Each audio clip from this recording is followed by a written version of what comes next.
Hi, welcome to the Gamesplainer. I'm Jeff the Gamesplainer, and today I'm gamesplaining Eila and Something Shiny. This is a one-player game, and this is the setup to start with. What you have is, this is the current time that is allotted, so whatever card is being played here, that's the one we're dealing with. Cards here are in the future, so once they're here, they'll very likely come over to this side to be future cards, and at the end of the day they will all get shuffled back into this deck, and this is past, so cards that have been taken out of play because they're going to the left hand side. So in essence, what you are trying to do is fill up these two spots with knowledge. Knowledge will get moved up on the night phase. There's a day phase and a night phase. So what happens, the very first thing is one of these cards gets flipped over, and you make a choice between A or B. So this is saying I can take 2 carrots, or I can add number 6. When I add that off a blue marker, I will add the number 6 card to the future deck. That would then get passed in, if that's what I wished to do. Or alternately, I could take 1 carrot and place that on my left side. Notice that you're maxed out at 8 on each thing. So this is kind of physical stuff. This is mental stuff. So on the physical side, you're looking at carrots or food, gold, which are these ones, and magic stones, which are the purple ones. And on this side, you're looking at energy, which is the green ones. You need to have energy to be able to get into the next day. Knowledge, which is the grey ones, they are needed to be able to put up onto the main card to finish the game. And fear, which are the brown ones, once they're on a card, they cannot leave the card, they stay there. So say for example, this player took a carrot, this card would then get flipped over and the next card would come out. This card allows you to choose either knowledge or energy. And when you do choose one of them, let's say for example, he chose an energy, that one would get thrown to that side. That means that that card is now out of the game, so you're not going to see that card again. So taking the energy may not have been the right thing to do, because in essence you need 2 knowledge to finish the game, or to finish this section of the game.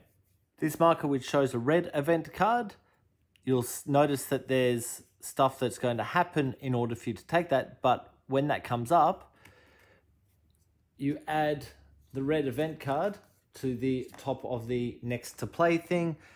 Obviously the correct thing is take away 1 of your lives, and that is to add 2 of the skulls into your setup. That would then go onto the left hand side, notice the arrow that points left, and then we would gain what's happening here. Notice we can get some other cards into the set.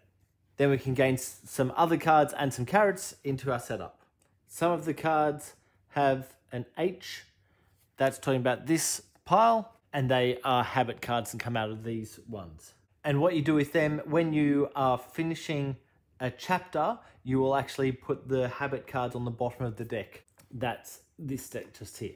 Some of the cards have this symbol, which means that you can only action this part of the card if you actually have the tool that is being marked about, which in this case is that tool. And the other marker that I can think of is this one. That means that the card will go back into the pile where it came from, rather than going to the right or to the left once you have done the thing that it says. The other thing to be aware of is that you can convert 2 food into 1 green. You can't go the opposite direction, but you can do this at any time. So 2 food into 1 green can happen at any time through the game. When we get to the night phase, which is once all of these cards have run out, let's pull them out to the side and out to the side. So all the cards have now finished. First thing that happens is if you have any of these knowledge tokens on your board, they would go up and cover that. If you cover the second one, you have finished this portion of the game and you have won. The next thing that happens is that you would spend 1 of these energy tokens to cover up 1 of the spaces to basically show that you've moved forward. Once you cover up number 7, if you haven't got 2 knowledge, you have lost the game. If you don't have any of these, you can lose a heart instead. But once you lose that 3rd heart, you have also lost the game. The very next thing that happens is that all the cards that are in the future pile are shuffled. So the order of them changes fairly dramatically or relatively dramatically depending on how well you shuffle. And then they go back into the stack of cards to draw from, and you're going on to the next day. I think that I have covered everything that is necessary for Eila and Something Shiny. Please go ahead and watch my gameplay to get a feel for how the game actually plays. If you have any comments or suggestions, please write them below. If you have any games that you would like to be gamesplained, please shoot me an email to thegamesplainer@gmail.com. Follow me on Instagram and Twitter @thegamesplainer to keep up to date with the games that I'm playing. Subscribe to my videos to keep up to date with the games that I'm gamesplaining. And until next time, enjoy gaming.